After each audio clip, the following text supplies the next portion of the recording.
محترم بزرگوں، دوستوں، میرے دینی اور ایمانی بھائیوں، ہم رمضان المبارک کے مہینے سے گزر رہے ہیں۔ آج اس رمضان کا 16واں روزہ ہے۔ رمضان المبارک میں یوں تو تاریخ اسلامی کے بہت سے عظیم واقعات پیش آئے جن کا جاننا بحیثیت مسلمان ہم سب کے لیے بہت ضروری ہے،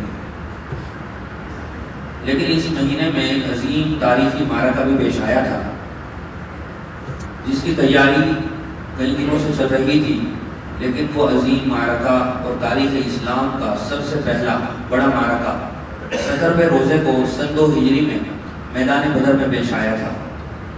جب ہم اسلامی تاریخ کا مطالعہ کرتے ہیں اور اس میں غزوات کا چیپٹر پڑھتے ہیں تو پتہ چلتا ہے کہ تقریباً 27 غزوات ہیں جن میں حضور اکرم صلی اللہ علیہ وسلم نے بذات خود شرکت فرمائی، اور حضور کے ساتھ حضور کے جانثار صحابہ نے ہمت و شجاعت اور حوصلے کے وہ عظیم کارنامے پیش کیے کہ رہتی دنیا تک تاریخ انسانی مثال پیش نہیں کر سکتی ہے۔ رمضان المبارک کا مہینہ تھا، سن 2 ہجری تھی۔ صحابہ اکرام رضوان اللہ تعالی علیہم اجمعین مکہ سے بے یار و مددگار پردیس میں آ کر مدینہ میں مقیم ہوئے تھے، لیکن یہاں بھی انہیں سکون کا سانس لینے کا بھی موقع نہیں ملا تھا۔ جب ہم امت کی زندگی کا مطالعہ کرتے ہیں تو پتہ چلتا ہے کہ حضور اکرم صلی اللہ علیہ وسلم نے مکہ المکرمہ کے 13 سالوں میں جن عظیم مجاہدوں کو برداشت کیا اور آپ کے ساتھ صحابہ اکرام نے جن قربانیوں کو پیش کیا، سچی بات یہ ہے کہ وہ انہی کا حصہ تھے۔ صحابہ اکرام رضوان اللہ تعالی علیہ اجمعین کے واقعات بھی ہم سنتے رہتے ہیں۔ مکہ کی سنگلاخ وادیوں میں، تپتے ہوئے صحراؤں میں اور ان سنگریزوں میں صحابہ اکرام کو ننگا لٹا دیا جاتا تھا۔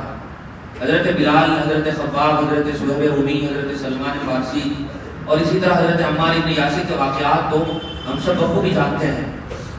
صحابہ اکرام رضوان اللہ تعالی علیہ اجمعین جن کا ایمان نہایت مضبوط اور قوی تھا، وہ بھی بسا اوقات اتنے پریشان ہو جایا کرتے تھے کہ حضور کے پاس آ کر کہتے تھے کہ یا رسول اللہ متی نصر اللہ، اللہ کی مدد کب آئے گی؟ اتنا لمبا عرصہ ہو گیا ہمیں مکہ کی گلیوں میں پھرتے ہوئے، پتھروں کی سیلوں میں ہمیں دبتے ہوئے اور ان سنگلاخ وادیوں میں اپنے آپ کو لہو لہان کرتے ہوئے، وہ کب موقع آئے گا کہ جب اللہ کی مدد اور نصرت ہم پر نازل ہوگی؟ لیکن حضور اکرم صلی اللہ علیہ وسلم اپنے جانثار اور سچے دوستوں سے کہتے کہ صبر کرو، فاصبر کما صبر اولو العزم من الرسل ولا تستعجل لهم، کہ صبر کرو جیسا کہ تم سے پہلے لوگوں نے صبر کیا تھا۔ مکہ میں 13 سال صرف اور صرف صحابہ اکرام نے مارے کھائے، مجاہدے پیش کیے، قربانیاں دی، اور صرف خود نہیں بلکہ اپنے گھر والوں کے ساتھ مل کر اسلام کے اس عظیم بات کی سچائی میں انہوں نے پسینہ نہیں بلکہ خون بہایا۔ 13 سال کا ایسا لمبا عرصہ کہ انسان کسی بھی چیز سے اوب جاتا ہے، لیکن وہ صحابہ ہی کا ایمان تھا کہ اللہ تبارک و تعالیٰ نے جن کے بارے میں خود فرمایا اولئک الذین امتحن اللہ قلوبهم للتقوی، کہ یہ وہ لوگ ہیں کہ جن کے دلوں کو ہم نے تقوی کے لیے خالص کر لیا ہے، اور پھر اللہ تعالیٰ نے انہیں تقوی عطا فرمائے ہیں، ان کی کامیابیوں کے گیت سنائے اللہ تعالیٰ نے قرآن کریم میں، اولئک هم الفائزون، یہ لوگ کامیاب ترین لوگ ہیں، اولئک هم المفلحون، یہ اس دھرتی کے اور اس دنیا کے سب سے زیادہ کامیاب لوگ ہیں۔ مختلف تعریفیں اللہ تبارک و تعالیٰ نے صحابہ اکرام کی فرمائی ہیں قرآن کریم میں، یہ ان کی انہی بیلوز قربانیوں کا نتیجہ تھا۔ 13 سال میں کبھی صحابہ اکرام نے رشوت نہیں دیا، اپنی طرف سے کوئی رد عمل نہیں دیا، جس نے جو پریشانی پہنچائی اس کو ہمیشہ ثواب کی امید کے ساتھ صبر و استقامت کے ساتھ برداشت کیا۔ حالانکہ بسا اوقات صحابہ اکرام قادر بھی ہوتے تھے، چاہتے تو قابل بات کا کام تمام کر سکتے تھے، لیکن اللہ تعالیٰ کی طرف سے حکم نہیں آیا تھا، اور اللہ تبارک و تعالیٰ گویا صحابہ اکرام کو تربیت کی بھٹی سے گزار رہے تھے اور انہیں ایک خاص مقام اللہ تبارک و تعالیٰ دینا چاہتے تھے۔ 13 سال میں صحابہ اکرام نے کوئی مقابلہ نہیں کیا، صرف برداشت کرتے رہے، جھیلتے رہے اور ان اذیتوں سے گزرتے رہے، سہتے رہے۔ بہت سارے واقعات ہیں جن کی مثالیں دی جا سکتی ہیں۔ شعبہ ابی طالب کا واقعہ بڑا مشہور ہے۔ صحابہ اکرام رضوان اللہ تعالی علیہ اجمعین کے ساتھ حضور کو بھی 2.5 سے 3 سال کے لمبے عرصے میں بہت ہی چھوٹے سے دائرے اور گھاٹی کے اندر اس طرح محبوس ہونا پڑا تھا، اور حضور کو اس طرح وہاں رہنا پڑا تھا کہ کھانے کے لیے پتے بھی ختم ہو گئے تھے۔ صحابہ اکرام کی جو بیویاں تھیں ان کی چھاتیوں کا دودھ بھی ختم ہو گیا تھا کہ وہ اپنے بچوں کو پلا سکیں۔ جو کچھ کھانے کا ہو سکتا تھا، جس کو عام انسان کھانا پسند بھی نہیں کرتا، ناگواری میں بھی انسان اس چیز کو نہیں کھاتا ہے، لیکن صحابہ کرام رضوان اللہ تعالی علیہ اجمعین نے اس شیبہ میں تعلیم میں یہ کر دکھایا. تو اللہ تبارک و تعالیٰ نے حضور اکرم صلی اللہ علیہ وسلم کے ساتھ صحابہ کرام کو بھی ہجرت کا حکم دیا. 13 سال کے بعد مکہ کے مسلسل چیرہ دستیوں کے نتیجے میں اور وہاں کے لوگوں کی شقاوت قلبی اور گرمی کے نتیجے میں مدینہ کی طرف ہجرت کرنا پڑی. مدینہ پہنچے تھے, یہاں بھی صحابہ کرام کو گویا سکون کا سانس نہیں لینے دیا گیا. مکہ والوں کو جب یہ پتہ چلا کہ مدینہ میں جا کر مسلمان بس گئے ہیں اور وہاں ان کی آبادی بڑھ رہی ہے, تو ان مکہ کے اوباشوں نے, کافروں اور مشرکوں نے نئے ہتھ کنڈے اپنانے شروع کیے. مسلمانوں کو پریشان کرنے کے نئے منصوبے بنانے شروع کیے اور مختلف تنظیموں کے ساتھ مل کر اور اس وقت کے مختلف لوگوں کے ساتھ مل کر نئے منصوبوں کا آغاز کیا. 2 ہجری میں انہی حالات کے درمیان میں غزوہ بدر کا عظیم تاریخی معرکہ پیش آیا تھا.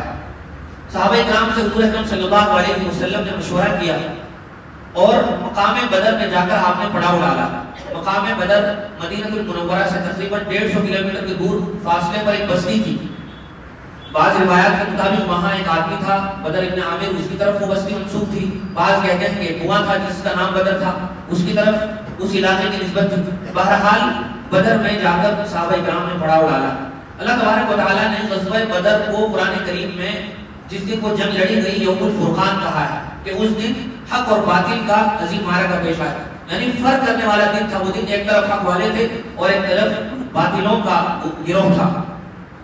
اور جن لوگوں نے بدر کی زیارت کی ہے انہوں نے اگر قرآن کریم کے اس نقشے کو اپنے ذہن میں رکھا ہو جو نقشہ اللہ تعالیٰ نے قرآن کریم میں کھینچا ہے کہ صحابہ کرام کس طرف تھے, اس علاقے کی کیا حالت تھی, اور دوسری طرف کفار و مشرکین تھے, ان کی طرف جو میدان کا حصہ تھا اس کی کیا حالت تھی. تفصیلی مضمون ہے جو پڑھنے سے اور مطالعے سے تعلق رکھتا ہے.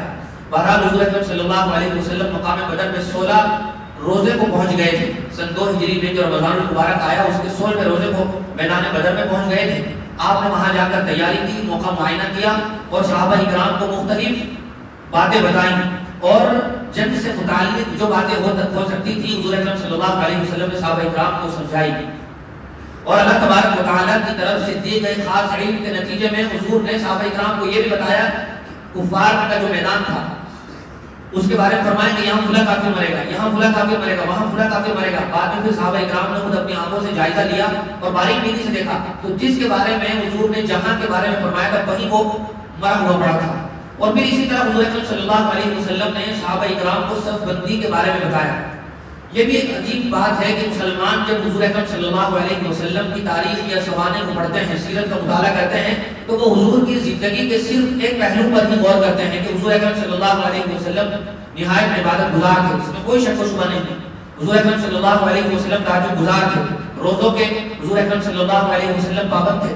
لیکن حضور کی زندگی کا یہ بھی ایک زبردست پہلو ہے جو جنگ سے تعلق رکھتا ہے. حضور اکرم صلی اللہ علیہ وسلم صرف مسجد کے ہی امام نہیں تھے بلکہ حضور اکرم صلی اللہ علیہ وسلم میدان کارزار کے بہترین شبہ سالار بھی تھے. حضور اکرم صلی اللہ علیہ وسلم نے صحابہ کرام کو جو جنگی حکمت عملیہ بتائی تھی ان سے پتہ چلتا ہے کہ ہر دور کے جنگی شبہ سالاروں کے لیے وہ باتیں سبق کی حیثیت رکھتی ہیں. اور حضور اکرم صلی اللہ علیہ وسلم کے اس علم کی مہارت کا پتہ چلتا ہے جو جنگ سے تعلق رکھتی ہے.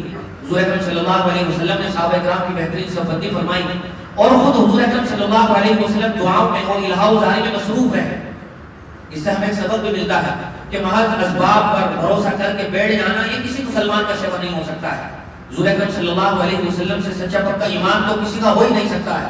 لیکن حضور اکرم صلی اللہ علیہ وسلم نے جہاں اس وقت کے لحاظ سے جو کچھ تیاری کر سکتے تھے کی تھی. حضور کے ساتھ 313 مسلمان تھے. حضور اکرم صلی اللہ علیہ وسلم کے ساتھ غربت کا عالم تھا, 2 گھوڑے تھے اور 7 اونٹ تھے, نہیں 70 اونٹ تھے, 2 گھوڑے تھے, 6 سیدھے تھی اور 8 تلواریں تھیں اس غزوہ بدر میں مسلمانوں کے پاس. اور کفار و مشرکین کے ساتھ تقریباً 1000 آدمی تھے, 100 ان کے ساتھ گھوڑے تھے, 700 کے قریب اونٹ تھے اور بے پناہ ہتھیار تھے. مسلمان تعداد میں بھی کم تھے, ہتھیاروں میں بھی اور اسباب و وسائل میں بھی کم تھے, لیکن اللہ تبارک و تعالیٰ پر توکل اور اعتماد کا جو لیول تھا اس کی تو کوئی انتہا ہی نہیں ہو سکتی ہے. حضور اکرم صلی اللہ علیہ وسلم نے وہاں ایک چھوٹا سا چھپر ڈال لیا تھا. آج بھی اس جگہ ایک مسجد بنا دی گئی ہے سعودی حکومت نے جس کا نام ہی مسجد عریش ہے. بدر میں اس جگہ مسجد بنی ہوئی ہے. عریش عربی میں چھپر کو کہتے ہیں. حضور کے لیے چھوٹا سا چھپر خیمہ بنا دیا گیا تھا. حضور اس کے اندر بیٹھے اور آپ نے جس توجہ کے ساتھ اور الہا و زاری کے ساتھ دعا فرمائی تھی ایسا لگتا ہے کہ اس سے پہلے کبھی حضور نے اتنی توجہ سے اور الہا و زاری کے ساتھ دعا نہیں مانگی. اور آپ نے مانگتے مانگتے جو جملہ کہا تھا وہ جملہ نہایت اہمیت کا حامل ہے. اللہ کے رسول صلی اللہ علیہ وسلم نے دعا کرتے ہوئے یہ تک کہہ دیا تھا کہ یا اللہ اگر یہ چند مٹھی پر مسلمان آج اس میدان میں شہید ہو گئے تو پھر پورے زمین پر تیرا نام لینے والا کوئی باقی نہیں رہے گا. یہ بہت بڑی بات تھی جو حضور اکرم صلی اللہ علیہ وسلم نے جذبات میں اور اس موقع پر اللہ تبارک و تعالیٰ کی بارگاہ میں کہہ دی تھی. ہوا یہ کہ اللہ تبارک و تعالیٰ کی طرف سے خاص مدد ہوئی. اور جب دوسرے دن صدر کے روزے کو دونوں طرف سے گروہ آمنے سامنے ہوئے تو پہلے مبارزہ ہوا. عربی میں مبارزہ کہتے ہیں پہلے زور سے ایک آواز لگائی جاتی ہے کہ کون ہے جو میرے مقابلے میں آئے گا. اس صحابہ کرام میں سے پہلے انصاری صحابہ کو حضور نے پیش کیا تو دوسری طرف کفار کے انہوں نے کہا کہ یہ ہمارے مقابلے کے نہیں ہیں, یہ انصاری یہ تو ان کا تو ہم سے کوئی مقابلہ بنتا ہی نہیں ہے. گویا نہایت تکبر اور گھمنڈ میں یہ کہا کہ ہمارے مقابلے میں ہمارے والے لوگ لاؤ, یعنی مہاجرین لاؤ جو قریش ہیں. پھر حضور اکرم صلی اللہ علیہ وسلم نے حضرت علی بن ابی طالب کو, حضرت حمزہ کو اور پھر حمزہ بن عبد المطلب اور عبید بن حارث کو تین کو بھیجا. ادھر سے بھی تین آئے, صحابہ کرام نے ان کا کام تمام کر دیا اور پھر ایک دوسرے سے اجتماعی مقابلہ شروع ہو گیا. نتیجہ یہ ہوا کہ کچھ ہی دیر کے بعد میدان مسلمانوں کے ہاتھ آ گئے. 70 کفار و مشرکین نہایت دردناک طریقے سے قتل ہوئے. 70 کو مسلمانوں نے قید کر لیا جنہیں بعد میں مدینہ لایا گیا. 14 مسلمان جانثار صحابہ کرام بھی اس کارزار میں اور اس معرکے میں شہید ہوئے جن کی قبریں آج بھی وہیں بدر میں موجود ہیں. اللہ تبارک و تعالیٰ نے مسلمانوں کی مدد کے لیے خصوصی طور پر فرشتوں کا ایک دستہ بھیجا جس کا تذکرہ خود اللہ تعالیٰ نے قرآن کریم میں فرمایا ہے وَلَقَدْ نَصَرَكُمُ اللَّهُ بِبَدْرٍ وَأَنْتُمْ أَذِلَّةٌ فَاتَّقُوا اللَّهَ لَعَلَّكُمْ تَشْكُرُونَ. کہ مسلمان میدان بدر میں نہایت کمزور تھے, تعداد میں کم تھے, لیکن ہم نے ان کی مدد فرمائی تاکہ یہ تقوی اختیار کریں اور شکر ادا کریں. اور پھر ایک لمبی داستان ہے میدان بدر کی. ہمیں اسلام کا یہ پہلو بھی مطالعہ کرنا چاہیے. ہمیں جہاں بہت کچھ ہم پڑھتے ہیں, دنیا بھر کی نالج اکٹھی کرتے ہیں, جو دنیا میں ہسٹورین گزرے ہیں یا یہ کہ مختلف میدانوں میں ایکسپرٹس گزرے ہیں یا ہیں, ہم ان کے بارے میں خوب ساری نالج رکھتے ہیں. بلکہ اتنا ہی نہیں, ان چیزوں کی جن کی ہمیں کوئی ضرورت نہیں ہے. اسپورٹس انڈسٹری ہو یا یہ کہ آج کل کی بالی ووڈ ہو, مسلمانوں کے چھوٹے چھوٹے بچوں کو ہر ایک کے نام اور ان کے کارنامے فلاں نے فلاں میچ کتنے چھکے مارے تھے سب یاد ہے, لیکن یاد نہیں ہے تو اسلام کی سنہری تاریخ, مسلمانوں کے گولڈن پیریڈ کی وہ عظیم داستانیں کہ جو یقینی طور پر ہمارے لیے ایمانی غیرت اور اسلامی حمیت کا کام کرتی ہیں. صحابہ کرام رضوان اللہ تعالی علیہ اجمعین نے اس میدان میں جو سنہرا کارنامہ انجام دیا تھا وہ مسلمانوں کی تاریخ کا ایک سنہرا باب ہے. اور علامہ اقبال نے اسی کے بارے میں کہا تھا فضائے بدر پیدا کر فرشتے تیری نصرت کو اتر سکتے ہیں گردوں سے قطار اندر قطار. اب بھی مسلمانوں کی ساری دنیا میں اجتماعی طور پر آج جو صورتحال ہے اور مسلمان جس ذلت ناک دور سے گزر رہا ہے, چاہے ہمارے ملکی سطح پر ہو یا یہ کہ عالمی سطح پر ہو, مجموعی طور پر مسلمان اپنے کرتوتوں کے نتیجے میں, اپنی بزدلی سنت و شریعت سے رشتہ توڑ لینے کے نتیجے میں جس ذلت و ادبار کی زندگی گزار رہا ہے, ایسا لگتا ہے کہ تاریخ مسلمانی میں ایسا موقع کبھی نہیں آیا ہوگا. کس قدر خطرناک دور ہے اور بزدلی کا کیا عالم ہے, ذلت کا کیا عالم ہے کہ سب کچھ ان فرما رواؤں اور حکمرانوں کی نگاہوں میں ہو رہا ہے کہ جن کے پاس وسائل بھی موجود ہیں, لیکن ایمان کا گراف اتنا گرا ہوا ہے کہ اپنی نگاہوں کے سامنے اجتماعی طور پر مسلمانوں کو گاجر پولی سے زیادہ برے طریقے سے کٹتے ہوئے دیکھتے ہیں لیکن آنکھ نہیں نکلتی. وہ سب کچھ ہوتا ہوا دیکھتے ہیں لیکن ان کے لفظ سے سوائے چند رسم جملوں کے کوئی اقدام نہیں ہوتا ہے.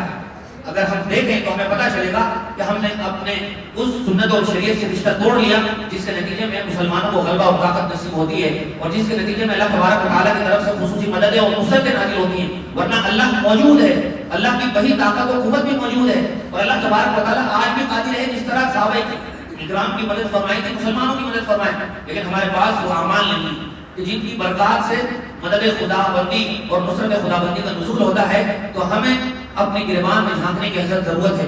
انفرادی طور پر بھی ہمیں اپنا جائزہ لینے کی ضرورت ہے. ہم میں سے یہاں رہنے والا آدمی یہ تو سوچتا ہے کہ میرا جی چاہتا ہے کہ وائٹ ہاؤس میں بھی اسلام کا جھنڈا لہرا دیا جائے, میرا جی چاہتا ہے کہ ساری دنیا میں اسلام کا پھریلا بلند ہو اور اسلام کا پیغام عام ہو, لیکن میں خود اپنے 6 فٹ کے جسم پر اسلام کو نافذ کرنے کے لیے تیار نہیں ہوں. میں اپنے چھوٹے سے گھر کی چہار دیواری میں اسلام کی شمع روشن نہیں کر سکتا ہوں, تو پھر میں کیا خواب دیکھ سکتا ہوں کہ ساری دنیا میں اسلام کا غلغلہ بلند ہو اور ساری دنیا میں اسلامی حکومت کے پھریلے لہرا رہے ہوں. تو یہ ہماری بڑی خام خیالی ہوگی. جب تک ہم اپنے اوپر ہی اسلام کو نافذ نہیں کر سکے تو پھر یہ خیالت و محالت و جنون. بہرحال یہ تاریخی معرکہ رمضان المبارک میں پیش آیا تھا اور رمضان المبارک کی 17ویں تاریخ کو 17ویں روزے کو یہ موقع پیش آیا تھا. صحابہ کرام نے روزے کی حالت میں یہ عظیم کارنامہ انجام دیا تھا. کھانے کے لیے ان کے پاس موجود بھی وسائل نہیں تھے, صحیح طریقے سے ان کے پاس میدان کے لیے بھی دیگر اسباب نہیں تھے, لیکن ان کے پاس ایمان کا وہ لیول تھا اور ان کے پاس اسلام کی وہ عظیم طاقت تھی کہ جس کے مقابلے میں تمام طاقتیں ہیں.